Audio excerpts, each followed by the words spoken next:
ಹೆಸರು MR Venkatesh, DSS ಪರಿವರ್ತನವಾದದ ರಾಜ್ಯ ಸಂಘಟನಾ ಸಂಚಾಲಕರಾಗಿ ನಾನು DSS ಅಲ್ಲಿ ಕೆಲಸ ಮಾಡ್ತಾ ಇದ್ದೀನಿ.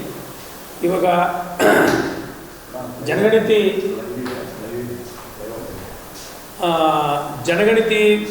ರಾಜ್ಯದ ಜನಗಣತಿ ನಡೀತಾ ಇರೋಂಥ ವಿಚಾರದಲ್ಲಿ ನಾವು DSS ಪರಿವರ್ತನವಾದದ ವತಿಯಿಂದ ನಾವು ಬೌದ್ಧ ದಾಖಲಾತಿ ಆಂದೋಲನ ಅನ್ನೋಂಥದ್ದನ್ನು ನಾವು ಹಮ್ಮಿಕೊಂಡಿದ್ದೀವಿ. ಈ ರಾಜ್ಯದಲ್ಲಿ ಎಲ್ಲ ದಲಿತ ಪರ ಸಂಘಟನೆಗಳು ಮತ್ತು ಸಾಹಿತಿಗಳು ಮತ್ತು ವಿಚಾರವಂತರು ಎಲ್ಲರೂ ಸೇರಿ ಬೌದ್ಧ ಅನ್ನೋಂಥ ಧಮ್ಮದ ಕಾಲ ಮೇಲೆ ಬೌದ್ಧ ಅನ್ನೋಂಥ ಬರೆಸೋಂಥ ಒಂದು ಕಾರ್ಯಕ್ರಮವನ್ನು ಎಲ್ಲರೂ ಕೂಡ ಹಮ್ಮಿಕೊಂಡು ನಾವು ಕೂಡ DSS ಪರಿವರ್ತನವಾದದ ಇಡೀ ರಾಜ್ಯದ ಜಿಲ್ಲೆಗಳಲ್ಲಿ ಮತ್ತು ತಾಲೂಕು ಮಟ್ಟಗಳಲ್ಲಿ ಎಲ್ಲರೂ ಕೂಡ ಪತ್ರಿಕಾ ಹೇಳಿಕೆಗಳನ್ನು ಕೊಡೋದ್ರ ಮೂಲಕ ನಾವು ಈ ಆಂದೋಲನವನ್ನು ಪ್ರಾರಂಭ ಮಾಡಿದ್ದೀವಿ. ಈ ಪ್ರಾರಂಭದಲ್ಲಿ ಬೆಂಗಳೂರು ಪೂರ್ವ ತಾಲೂಕು ಕೂಡ ನಾವಿಲ್ಲಿ ಮಾಡಬೇಕು ಅನ್ನೋಂಥದ್ದು ಉದ್ದೇಶದಿಂದ ಪೂರ್ವ ತಾಲೂಕಿಂದ ನಮ್ಮ DSS ಪರಿವರ್ತನವಾದದ ತಾಲೂಕಿನ ಮುಖಂಡರುಗಳು ಮತ್ತು ಜಿಲ್ಲಾ ಮುಖಂಡರುಗಳು ಈ ಕಾರ್ಯಕ್ರಮವನ್ನು ಆಯೋಜನೆ ಮಾಡಿದ್ದಾರೆ. ಅದಕ್ಕೆ ಇವಾಗ ಈ ಜನಗಣತಿಯಲ್ಲಿ ನಾವು ಬೌದ್ಧ ಧರ್ಮದ ಕಾಲ ಮೇಲೆ ಬೌದ್ಧ ಅನ್ನೋಂಥದ್ದನ್ನು ನಾವು ಬರೆಸ್ತಾ ಇದ್ದೀವಿ. ಆ ಕಾಲಮಲ್ಲಿ ಎಲ್ಲ ದಲಿತರು ಮತ್ತು SC STಗಳು OBCಗಳು ಹಿಂದುಳಿದ ವರ್ಗದವರು ಎಲ್ಲರೂ ಕೂಡ ಸೇರಿ ಈ ಒಂದು ಬೌದ್ಧ ಅನ್ನೋಂಥ ಒಂದು ಆಂದೋಲನದಲ್ಲಿ ಭಾಗವಹಿಸಬೇಕು. ಅವರೆಲ್ಲರೂ ಕೂಡ ವೈಜ್ಞಾನಿಕವಾಗಿ ಏನು ಈ ದೇಶದಲ್ಲಿ ಶಾಂತಿಯನ್ನು ನೀಡಿದಂಥ ಭಗವಾನ್ ಬುದ್ಧರ ಸಂದೇಶವನ್ನು ಇಡೀ 39 ದೇಶಗಳು ಅನುಸರಿಸ್ತಾ ಇದೆ. ಅದರಲ್ಲಿ ನಮ್ಮ ದೇಶದ ಅಲ್ಲಿ ಏನು ಪ್ರಾರಂಭವಾದಂಥ ಬೌದ್ಧ ಧಮ್ಮ, ಆ ಧಮ್ಮವನ್ನು ನಮ್ಮ ದೇಶದ ಕೂಡ ಅಸ್ತಿತ್ವದಲ್ಲಿ ಇರಬೇಕು ಅನ್ನೋಂಥದ್ದು ಉದ್ದೇಶದಿಂದ 1956 ಅಕ್ಟೋಬರ್ 14ನೇ ತಾರೀಕು ಬಾಬಾ ಸಾಹೇಬರು ಲಕ್ಷಾಂತರ ಜನವನ್ನ ನ್ಯಾಯಗಳನ್ನು ಕರ್ಕೊಂಡು ನಾಗ್ಪುರದಲ್ಲಿ ಧಮ್ಮ ದೀಕ್ಷೆಯನ್ನು ಪಡಿತಾರೆ. ಆ ಪಡೆಯೋದ್ರ ಮೂಲಕ ಮತ್ತೆ ಇದು ಸಂಚಲನವನ್ನು ಧಾರ್ಮಿಕವಾಗಿ ಸಂಚಲನವನ್ನು ಸೃಷ್ಟಿ ಮಾಡ್ತಾರೆ. ಅದರಲ್ಲಿ ಲಕ್ಷಾಂತರ ಜನ ಬೌದ್ಧ ಧಮ್ಮವನ್ನು ಆಯ್ಕೆ ಮಾಡಿಕೊಂಡು ಅದರಲ್ಲಿ ಇರುವಂಥ ಶಾಂತಿ ಮತ್ತು ಪಂಚಶೀಲವನ್ನು ಜೀವನದಲ್ಲಿ ಅಳವಡಿಸ್ಕೊಂಡು ಜೀವನದಲ್ಲಿ ಸಂತೋಷದಿಂದ ಬಾಳೋದಕ್ಕೆ ಮಾರ್ಗ ತೋರಿಸಿ ಕೊಟ್ಟೋಗಿದ್ದಾರೆ. ಅದಕ್ಕೆ ಬಾಬಾ ಸಾಹೇಬರ ಒಂದು ಮಾರ್ಗದಲ್ಲಿ ನಾವು ಎಲ್ಲರೂ ಕೂಡ ಏನು SC ಅನ್ನುವಂಥದ್ದಲ್ಲಿ 101 ಉಪಪಂಗಡಗಳು ಅಂದರೆ ಜಾತಿಗಳಿದೆ. ಅವರೆಲ್ಲರೂ ಕೂಡ ನಾನು ಅವರಲ್ಲಿ ಸವಿನಯ ಪ್ರಾರ್ಥನೆ ಏನಪ್ಪ ಅನ್ನೋದಾದರೆ ಅವರೆಲ್ಲರೂ ಕೂಡ ಧಮ್ಮದ ಕಾಲದಲ್ಲಿ ಬೌದ್ಧ ಅನ್ನುವಂಥದ್ದು ಬರೆಸ್ಕೊಂಡು ಅವರು ಘನತೆ ಮತ್ತು ಗೌರವದಿಂದ ಬದುಕಬೇಕು ಅನ್ನುವಂಥದ್ದನ್ನು ನಾನು ಅವರಲ್ಲಿ ಮನವಿ ಮಾಡ್ಕೊತಾ ಇದ್ದೀನಿ. ಅದರಲ್ಲಿ 2Aಗೆ ಬೇಕು ಅಂತಂದರೆ ಬೇರೆ ಬೌದ್ಧ ಅಂತ ಬರೆಸ್ಕೊಂಡು 2Aಗೆ ಹೋಗಿ ಅವರು ಸಂತೋಷದಿಂದ ಈ ದೇಶದಲ್ಲಿ ಘನತೆ ಗೌರವದಿಂದ ಬದುಕಬಹುದು. ಅಥವಾ ಸಾಮಾಜಿಕವಾಗಿ ಮತ್ತು ಆರ್ಥಿಕವಾಗಿ ಶೈಕ್ಷಣಿಕವಾಗಿ ಹಿಂದುಳಿದಿದ್ರೆ ಏನು 101 ಪಟ್ಟಿನಲ್ಲಿ SCಗಳು ಯಾರ್ಯಾರಿದ್ದೀರಿ ಅವರು ಆ 101 ಪಟ್ಟಿನಲ್ಲಿ ಇರುವಂಥವರು ಧರ್ಮದ ಕಾಲ ಮೇಲೆ ಬೌದ್ಧ ಅಂತ ಬರೆಸೋದ್ರ ಮೂಲಕ ಅವರ ಸಬ್ ಕ್ಯಾಸ್ಟ್ಗಳು ಏನು ಉಪಜಾತಿಗಳು ಎಲ್ಲಿ ಬರುತ್ತೋ ಅದರಲ್ಲಿ 101 ಸಬ್ ಕ್ಯಾಸ್ಟ್ಗಳಲ್ಲಿ ಯಾವುದಿದೆ ವಲಯ, ಮಾದಿಗ, ಬೋವಿ, ಒಡ್ಡ, ಕೊರಚ ಅಥವಾ ಇನ್ನಿತರೆ ಜಾತಿಗಳನ್ನು ಬರೆಸ್ಕೊಳ್ಳೋದ್ರ ಮೂಲಕ ಅವರು ಈ ಒಂದು ಆಂದೋಲನಕ್ಕೆ ಕೈ ಜೋಡಿಸಬೇಕಾಗಿ ಅವರೆಲ್ಲರಿಗೂ ಕೂಡ ನಾನು ಮನವಿ ಮಾಡ್ತಾ ಇದ್ದೀನಿ. ಅದಕ್ಕೆ ಈ ಆಂದೋಲನ ಪ್ರಾರಂಭ ಆಗಿದೆ. ಇಡೀ ರಾಜ್ಯ ಮತ್ತು ಜಿಲ್ಲೆಗಳಲ್ಲಿ ಮತ್ತು ರಾಜ್ಯಗಳಲ್ಲಿ ಮತ್ತು ಅಂತಾರಾಷ್ಟ್ರೀಯ ಮಟ್ಟದಲ್ಲಿ ಕೂಡ ಈ ಆಂದೋಲನ ಶುರುವಾಗಬೇಕು.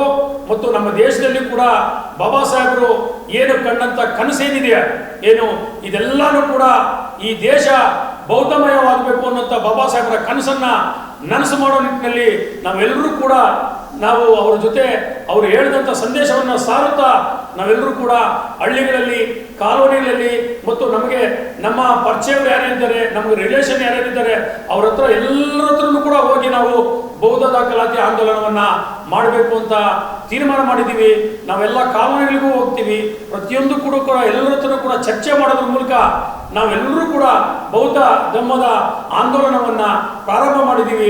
ಅವ್ರ ಜೊತೆ ನಾವು ಇರೋದ್ರ ಜೊತೆಗೆ ನಾವೆಲ್ಲರೂ ಕೂಡ ಬೌದ್ಧ ದಾಖಲಾತಿ ಆಂದೋಲನ ಮಾಡೋದ್ರ ಮೂಲಕ ಈ ಭಾರತವನ್ನು ಬೌದ್ಧಮಯ ಮಾಡೋದಕ್ಕೆ ನಾವು ಪ್ರಾರಂಭ ಮಾಡಿದ್ದೀವಿ.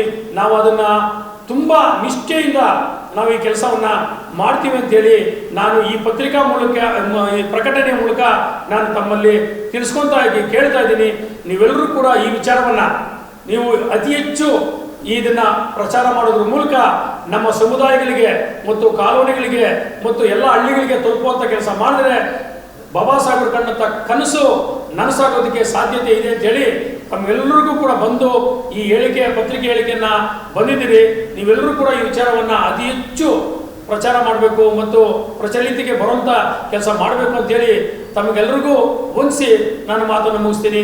ಜೈ ಭೀಮ್ ಜೈ ಭಾರತ್ ಕೊಟ್ಟಂತ ಏನು ಬೌದ್ಧ ಧರ್ಮ ಏನು ಮರು ಚಾಲನೆ ಕೊಟ್ಟಿದ್ದಾರೆ ಆ ಒಂದು ನಿಟ್ಟಿನಲ್ಲಿ ನಾವು ಕೆಲಸ ಮಾಡೋಣ ಅನ್ನೋಂಥ ಉದ್ದೇಶ ಇಟ್ಕೊಂಡು ನಾವು ಕಾಲೋನಿಗಳಿಗೆ ಆಗಿರ್ಬೋದು ಮನೆ ಮನೆಗೆ ಹೋಗಿ ಯಾರು ನಮ್ಮ ಸ್ನೇಹಿತರಿಂದ ನಾವು ಲಿಸ್ಟ್ ಮಾಡ್ಕೊತಾ ಇದ್ವಿ. ಎಲ್ಲರಿಗೂ ಲಿಸ್ಟ್ ಮಾಡಿಕೊಂಡು ನಮ್ಮ ಸಮುದಾಯಗಳ ಹತ್ರ ಹೋಗಿ ನಾವು ಸ್ವಾಭಿಮಾನದಿಂದ ಬದುಕಬೇಕು, ಜಾತಿಯ ಹೆಸರಲ್ಲಿ ಅವಮಾನ ನಮಗೆ ಬೇಡ.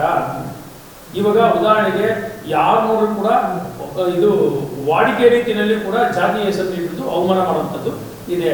ನಮಗೆ ಅಂತ ಜಾತಿ ಬೇಡ ಅನ್ನುವಂಥದ್ದು ಕೂಡ ಒಂದು ಗುಂಪಿದೆ. ಅದಕ್ಕೆ ಅವ್ರಿಗೂ ಕೂಡ ಅವಕಾಶ ಇದೆ. ಇವಾಗ ಬೇಡ, ನನಗೆ ಜಾತಿನೇ ಬೇಡ, ನನಗೆ ಬೌದ್ಧ ಅಂತ ಪಡಿಸ್ಕೊತೀನಿ. ಹೌದು, ಅದೇ ಸಂವಿಧಾನದಲ್ಲಿ ನಮಗೆ ಅವಕಾಶ ಇದೆ. ಅವರು ಬೌದ್ಧ ಅಂತ ಪಡಿಸ್ಕೊಂಡ್ರೆ 2A ರಿಸರ್ವೇಷನ್ ಬರ್ತದೆ. ಎರಡನೇದು, ಇಲ್ಲ ಆರ್ಥಿಕವಾಗಿ ಅಥವಾ ಶೈಕ್ಷಣಿಕವಾಗಿ ಸಾಮಾಜಿಕವಾಗಿ ನಮಗೆ ನಾವು ಇನ್ನೂ ಕೂಡ ಕೆಲಸದಲ್ಲೇ ಇದ್ದೀವಿ ಅನ್ನುವಂಥದ್ದು ಇದ್ದರೆ ಅವರು ಬೌದ್ಧ ಧರ್ಮ ಅಂತ ಪಡಿಸ್ಕೊಂಡು ಉಪಜಾತಿ ಕಾಲದಲ್ಲಿ SC ಮತ್ತು ಉಪಜಾತಿ ಕಾಲದಲ್ಲಿ ಅವರು 101 ಜಾತಿನಲ್ಲಿ ಯಾವುದಿದೆಯೋ ಅಂತ ಪಡಿಸ್ಕೊಂಡ್ರೆ ಅವರಿಗೆ ರಿಸರ್ವೇಷನ್ ಮುಂದುವರಿಯುತ್ತೆ. ಅದರಲ್ಲಿ ಯಾವುದೇ ರೀತಿ ಗೊಂದಲಗಳು ಇಲ್ಲ. ಸಣ್ಣ ಪುಟ್ಟದ್ದು ಏನು ಗೊಂದಲಗಳಿದೆಯೋ ಅದನ್ನೆಲ್ಲ ನಿವಾರಣೆ ಮಾಡೋದಕ್ಕೆ ನಾವೆಲ್ಲ ಕೂಡ ಪ್ರಯತ್ನ ಮಾಡ್ತಾ ಇದ್ದೀವಿ. ಕೆಲವರಲ್ಲಿ ಅಲ್ಲಿ ಕೂಡ ಅದೇ ಅನುಕೂಲ ಸಿಗುತ್ತೆ. ನೀವು ಸಾಮಾಜಿಕವಾಗಿ ಮತ್ತು ಶೈಕ್ಷಣಿಕವಾಗಿ ನೀವೇನಾದರೂ ನೀವು ನಾನು ಚೆನ್ನಾಗಿದ್ದೀನಪ್ಪ, ನಾನು ಆರ್ಥಿಕವಾಗಿ ಶೈಕ್ಷಣಿಕವಾಗಿ ನಾನು 4 ಜನದ ಥರನೇ ಇದ್ದೀನಿ, ನನಗೆ ಯಾವುದೇ ರೀತಿಯ ಅವಮಾನ ಮತ್ತು ಇನ್ನೊಂದು ಇಲ್ಲ, ನನ್ನ ಎಲ್ಲ ರೀತಿ ಸರಿಸಮನಾಗಿದ್ದೀನಿ ಅನ್ನೋಂಥವ್ರು ಏನಾದ್ರು ಇದ್ದರೆ ಬೌದ್ಧ ಪಡಿಸ್ಕೊಂಡು ನೀವು ಅಲ್ಲಿ ಹೋಗ್ಬೋದು. ಬೌದ್ಧ ಪಡಿಸ್ಕೊಂಡು 2A ಬರುತ್ತೆ. ಆದರೆ ಇದು ಒಂದು ರೀತಿಯಲ್ಲಿ 1990ರಲ್ಲಿ ಕೂಡ ಅಮೆಂಡ್ಮೆಂಟ್ ಆಗಿ ಬಂದಿದೆ.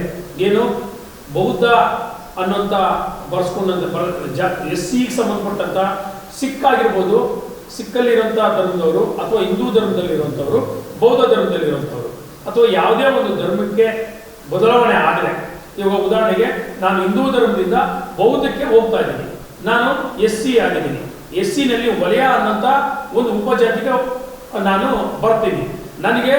ನಾನು ಬೌದ್ಧ ಅನ್ನೋಂಥ ದಾಖಲಾತಿಗಳ ಪ್ರಕಾರ ಧರ್ಮದ ಕಾಲ ಮೇಲೆ ಬೌದ್ಧ ಅಂತ ಬರೆಸಿ ಉಪಜಾತಿಗಳ ಕಡೆಯಲ್ಲಿ ವಲಯ ಅನ್ನೋಂಥದ್ದನ್ನು ನಾನು ಬರೆಸಿ ನನ್ನ ಮೀಸಲಾತಿಯನ್ನು ನಾನು ಪಡ್ಕೊಬೋದು. ಯಾವುದೇ ರೀತಿಯ ಅದಕ್ಕೆ ಯಾವುದೋ ರೀತಿ ತೊಂದರೆ ಇಲ್ಲ. ಅದಕ್ಕೆ ಕೆಲವರೆಲ್ಲರೂ ಕೂಡ ಅದನ್ನು ಬೇರೆ ಬೇರೆ ರೀತಿ ಅದನ್ನು ವ್ಯಾಖ್ಯಾನ ಮಾಡೋದ್ರ ಮೂಲಕ ಅದರಲ್ಲಿ ದಿಕ್ಕು ತಪ್ಪಿಸುವಂಥ ಕೆಲಸ ಮಾಡ್ತಾ ಇದ್ದಾರೆ. ಅಥವಾ ನಾವು ಹೌದು, ನಮಗೆ ರಿಸರ್ವೇಷನ್ ಎಷ್ಟು ವರ್ಷದಿಂದ ಸಿಕ್ಕಿದೆ, ನಮಗೆ ಕಾನ್ಸ್ಟಿಟ್ಯೂಷನ್ ಬಂದಾವಣೆಗೂ ಸಿಕ್ತು, ಅದರಿಂದ ಆಚೆ ರಿಸರ್ವೇಷನ್ನೇ ಇರಲಿಲ್ಲ. ಅಥವಾ ಸಣ್ಣ ಪುಟ್ಟ ಬದಲಾವಣೆಗಳು ಬೇಕು ಅಂತಂದ್ರೆ ಸರ್ಕಾರ ಮಟ್ಟದಲ್ಲಿ ಕುತ್ಕೊಂಡು ಚರ್ಚೆ ಮಾಡೋದ್ರ ಮೂಲಕ ಬಗೆಹರಿಸ್ಕೊಳ್ಳೋಣ ಅದನ್ನ. ಅದಕ್ಕೆ ಸಂವಿಧಾನದಲ್ಲಿ ಅವಕಾಶ ಇದೆ. ಅದಕ್ಕೆ ಯಾವುದೇ ರೀತಿ ತೊಂದರೆ ಆಗೋದಿಲ್ಲ. ನಾವೆಲ್ಲರೂ ಕೂಡ ಒಗ್ಗಟ್ಟಿನಿಂದ ನಾವು ಈ ಆಂದೋಲನ ಮಾಡಿದ್ರೆ ಮುಂದಿನ ದಿನಗಳಲ್ಲಿ ಮುಂದಿನ ದಿನಗಳಲ್ಲಿ ಬರುವಂತ ಪೀಳಿಗೆಗಳೇನಿದೆಯೋ ಅವರಾದ್ರೂ ಜಾತಿ ಮುಕ್ತವಾಗಿ ಸಂತೋಷದಿಂದ ಈ ಒಂದು ದೇಶದಲ್ಲಿ ಬಾಳಿ ಬದುಕೋದಕ್ಕೆ ಅವಕಾಶ ಇರುತ್ತೆ. ಇವಾಗ ಉದಾಹರಣೆಗೆ ನಾವು ಬೌದ್ಧ ಅಂತ ಬರೆಸಿದ್ರೆ ನಮ್ಮ ಮಕ್ಕಳು ಒಂದು 50-70% ಬೌದ್ಧ ಧರ್ಮದವರು ಆಗ್ತಾರೆ. ಅಥವಾ ಅದೇ ರೀತಿಯಾಗಿ ಇನ್ನೊಂದು ಜನರೇಷನ್ ಮುಂದಕ್ಕೆ ಹೋದ್ರೆ ಎಲ್ಲರೂ ಕೂಡ ಬೌದ್ಧರಾಗ್ತಾರೆ. ಅವಾಗ ಜಾತಿ ನಾಶ ಆಗುತ್ತೆ. ಜಾತಿ ನಾಶ ಆದಾಗ ನಾವು ಯಾವುದೇ ರೀತಿಯ ಇದು ಅವಮಾನಕ್ಕೆ ಒಳಪಡದೆ ಅಥವಾ ಬೇರೆ ಜಾತಿಯ ಮೇಲೆ ನಮ್ಮನ್ನು ಹೀಯಾಳಿಸದೆ ನಾವು ಸರಿಸಮನಾಗಿ ಬಾಳಿ ಬದುಕೋದಕ್ಕೆ ಈ ದೇಶದಲ್ಲಿ ಅವಕಾಶ ಇರೋದ್ರಿಂದ ನಾವೆಲ್ಲರೂ ಕೂಡ ಬಾಬಾ ಸಾಹೇಬರ ಮಾರ್ಗದಲ್ಲಿ ನಡೆಯೋಣ ಅನ್ನೋಂಥದ್ದನ್ನು ನಮ್ಮ ಏನು ಬಾಬಾ ಸಾಹೇಬ್ ಕೊಟ್ಟಂಥ ದಾರಿ ಮೇಲೆ ನಡೀತಾ ಇದ್ದೀವಿ. ಅದಕ್ಕೆ ಕಾನೂನಲ್ಲಿ ಕೂಡ ಅವಕಾಶ ಇದೆ, ಎಲ್ಲದರಲ್ಲಿ ಅವಕಾಶ ಇರೋದ್ರಿಂದ ನಾವು ಅದನ್ನು ಪಾಲನೆ ಮಾಡ್ತೀವಿ, ಅದನ್ನು ಮಾಡೇ ಮಾಡ್ತೀವಿ, ನಿಧಾನ ಆದರೂ ಮಾಡೇ ಮಾಡ್ತೀವಿ ಅನ್ನೋಂಥದ್ದನ್ನು ನಾವು ಈ ಮೂಲಕ ಈ ಮೂಲಕ ನಾವು ನಿಮ್ಗೆ ತಿಳಿಸ್ತಾ ಇದ್ದೀವಿ. ರಾಜ್ಯದ ಎಲ್ಲ SC ಜನಾಂಗದಲ್ಲಿ ಈ ಪತ್ರಿಕಾ ಪ್ರಕಟಣೆ ಮೂಲಕ ತಿಳಿಸೋದೇನೆಂದರೆ, ಬಾಬಾ ಸಾಹೇಬರು 1956ರಲ್ಲಿ ಏನು ಬೌದ್ಧ ಧರ್ಮಕ್ಕೆ ತಳಹದಿ ಹಾಕ್ಬಿಟ್ಟು ನಾವೆಲ್ಲ ಮೂಲ ಬೌದ್ಧ ಧರ್ಮಕ್ಕೆ ಸೇರಿರುವುದರಿಂದ ಅವರ ಅನುಯಾಯಿಗಳಾಗಿ ಈ ಧರ್ಮದ ಕಾಲಂನಲ್ಲಿ ಬೌದ್ಧ ಧರ್ಮ ಅಂತ ಬರೆಸ್ಬಿಟ್ಟು ಜಾತಿ ಕಾಲಮಲ್ಲಿ SC ಅಂತ ಬರೆಸ್ಬಿಟ್ಟು ಅದೇ ರೀತಿಯಾಗಿ ಉಪಜಾತಿಗಳು ಬಂದಾಗ ಆಯಾ ಸಮುದಾಯಗಳು ಯಾರು ಬರ್ತದೆ, ಎಸ್ ಸಿಗಳಲ್ಲಿ ವಲಯ, ಮಾದಿಗ, ಕೊರ್ಚ, ಕೊರ್ಮ, ಲಮಾಣಿ ಏನು 101 ಜಾತಿಗಳಿದ್ದಾವೆ. ಆ ಜಾತಿಗಳೆಲ್ಲ ಸೇರಿಸಿ ಕಾಲಮಲ್ಲಿ ಬರ್ಸೋದ್ರ ಮುಖಾಂತರ ಈ ಪ್ರಕಟಣೆ ಮೂಲಕ ನಾನು ಕೇಳ್ಕೊಳ್ತೀನಿ. ಮುಂದುಗಡೆ ಬಾಬಾ ಸಾಹೇಬರು ಕಂಡಂಥ ಕನಸು ಅಂದರೆ ಅವರು ಸಂವಿಧಾನ ರಚನೆ ಮಾಡಿದಾಗ ಆರ್ಟಿಕಲ್ 25ನ ಇನ್ಕ್ಲೂಡ್ ಮಾಡಿರ್ತಾರೆ. ಅಂದರೆ ಯಾವತ್ತಾದರೂ ನಮ್ಮ ಜನ ಈ ವಿಚಾರ ತಿಳ್ಕೊಂಡು ನಮ್ಮ ಧಮ್ಮದ ಕಡೆ ಬರ್ತಾರೆ ಅಂತ. ಈಗ ಏನು ಈ ಸೆನ್ಸಸ್ ನಡೀತಾ ಇದೆ ಅದರಲ್ಲಿ ನಾನು ಎಲ್ಲರನ್ನು ಕೇಳ್ಕೊಳ್ಳೋದು ಏನಂದರೆ, ಧಮ್ಮದ ಕಾಲಮ್ನಲ್ಲಿ ಬೌದ್ಧ ಅಂತ ಬರೆಸಿ ಆ ಉಪಜಾತಿಗಳಲ್ಲಿ 101 ಬರುತ್ತೆ, ಅದರಲ್ಲಿ ಅವ್ರನ್ನ ನಮೂದನೆ ಮಾಡಿದ್ರೆ. ಮತ್ತು ಕೆಲವೊಬ್ಬರಿಗೆ ಗೊಂದಲ ಇದೆ, ಏನು ರಿಸರ್ವೇಷನ್ ಏನಾದರೂ ಕಳ್ಕೊತೀವ ಅಂತ. ಸುಪ್ರೀಂ ಕೋರ್ಟಲ್ಲಿ ಆದೇಶ ಇದೆ, ನೀವೇನಾದರೂ ಧಮ್ಮದ ಕಾಲದಲ್ಲಿ ಬುದ್ಧಿಸಮ್ ಅಂತ ನಮೂದನೆ ಮಾಡಿದ್ರೆ ನೀವೇನು ಸೌಲಭ್ಯಗಳು ಪಡಿತಾ ಇದ್ದೀರಾ ರಿಸರ್ವೇಷನಲ್ಲಿ ಅದು ಕಳ್ಕೊಳಲ್ಲ. ಸೊ ಆದ್ದರಿಂದ ನಾನು ಈ ಮಾಧ್ಯಮದ ಮೂಲಕ ಎಲ್ಲರಿಗೂ ನಾನು ಮನವಿ ಮಾಡ್ಕೊಳ್ಳೋದು ಏನಂದರೆ, ತಮ್ಮ ಮನೆಗಳ ಹತ್ರ ಸೆನ್ಸಸ್ಸಲ್ಲಿ ಬಂದರೆ ಬೌದ್ಧ ಧಮ್ಮ ಅಂತ ಬರೆಸಿ ಉಪಜಾತಿಗಳಲ್ಲಿ ನಿಮ್ದು ಯಾವ್ಯಾವ ಜಾತಿಗೆ ಬರ್ತೀರೋ ಅದನ್ನು ಬರ್ಸ್ಕೋಬೇಕಂತ ಹೇಳಿ ನಾನು ಈ ಮೂಲಕ ತಮ್ಮೆಲ್ಲರನ್ನ ವಿನಂತಿಸಿಕೊಳ್ಳುತ್ತೇನೆ. ಧರ್ಮ ಮತ್ತು ನಮ್ಮ ವಲಯ ಏನಿದೆಯೋ ಕಾಲಮಲ್ಲಿ ವಲಯ ಅಂತ ಬರ್ಸ್ರೆ, ಬೌದ್ಧ ಅಂತ ಬರ್ಸ್ರೆ ಏನು ತೊಂದರೆ ಇಲ್ಲ. ನಮ್ಮ ಏನು ವಲಯ ಅನ್ನೋ ಮೂಲಭೂತ ಸೌಕರ್ಯಗಳು ಅದರಲ್ಲಿ ಸಿಗುತ್ತೆ, ಏನು ತೊಂದರೆ ಇಲ್ಲ, ಭಯಪಡೋಂಥ ಅವಶ್ಯಕತೆ ಇಲ್ಲ. ಬೌದ್ಧ ಅಂತ ಬರ್ಸ್ರೆ, ಕಾಲಮಲ್ಲಿ ವಲಯ ಅಂತ ಬರ್ಸ್ರೆ.